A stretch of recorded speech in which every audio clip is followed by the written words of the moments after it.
ஆஞ்சநேயர் ஏன் எப்போதும் உடல் முழுவதும் செந்தூரத்தை பூசிக் கொண்டிருக்கிறார் தெரியுமா? அதன் பின்னால் இருக்கும் ரகசியம் என்னவென்று உங்களுக்கு தெரியுமா? ஒருமுறை அன்னை சீதாதேவி தன் நெற்றியில் ஒரு சிறிய கோடு போல செந்தூரத்தை வைப்பதை பார்த்தார் அனுமன். ஆச்சரியத்துடன், தாயே, ஏன் இதை நெற்றியில் வைக்கிறீர்கள் என்று கேட்டார். அதற்கு சீதை சிரித்துக்கொண்டே, அனுமான், இது என் பிரபு ராமரின் ஆயுள் நீடிக்கவும் அவரது நலத்திற்காகவும் நான் வைப்பது என்றார்.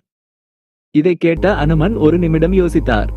ஒரு சிறிய கோடு செந்தூரமே ராமரின் ஆயுளை நீட்டிக்கும் என்றால், உடல் முழுவதும் பூசினால் என் பிரபு சாகாவரம் பெற்று என்றென்றும் வாழ்வாரே என்று எண்ணி சற்றும் யோசிக்காமல் அங்கிருந்த செந்தூரத்தை எடுத்து தன் உடல் முழுவதும் பூசிக்கொண்டு ராமரின் சபைக்கு சென்றார். அனுமனின் இந்த கோலத்தை கண்டு சபையே சிரித்தது. ஆனால் ராமர் மட்டும் நெகிழ்ந்து போனார். தன் மீது அனுமன் வைத்திருக்கும் அந்த மாசற்ற பக்தியை எண்ணி, இனி உன்னை செந்தூரம் பூசிய கோலத்தில் காண்பவர்கள் அனைவருக்கும் என் அருள் கிடைக்கும் என வரமளித்தார். அனுமனின் இந்த தூய்மையான பக்தியை நீங்கள் மதிக்கிறீர்கள் என்றால் மறக்காமல் ஒரு லைக் செய்து கமெண்டில் ஜெய் ஸ்ரீராம் என்று பதிவிடுங்கள்.